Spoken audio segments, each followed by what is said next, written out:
Emotion filled the stadium, where the Newton Eagles call home. The stands were packed, like it was a Friday night in the fall.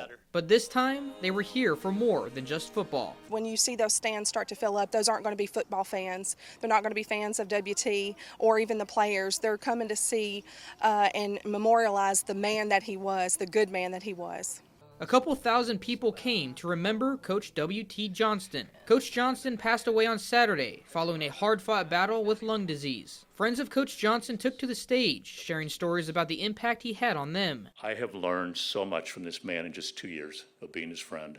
One of them was Gary Neese, who grew close to W.T. after he formed a strong bond with his younger brother Booty before he died of brain cancer. One of the last things my little brother told W.T. A couple days before he died, he just told W.T.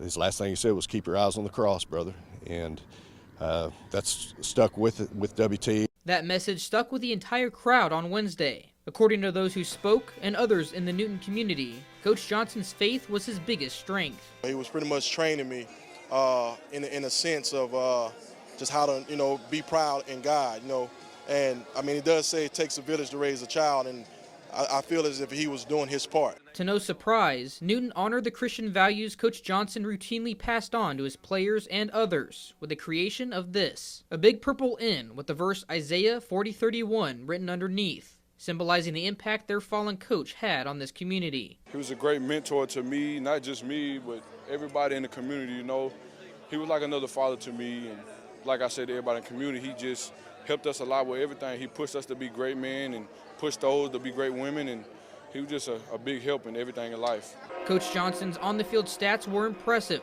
winning more than 86% of his games in 8 seasons, and of course bringing home back-to-back state championships. If that isn't hard enough, he did all of that while battling a rare disease that forced him to carry around an oxygen tank everywhere he went.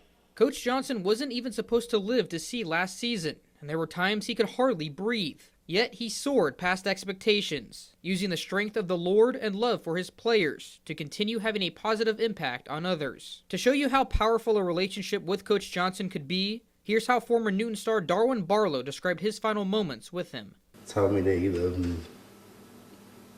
That he told me some things that I keep in my heart forever, and that I cherish and that I make me proud. Coach Johnston's influence has spread across the region.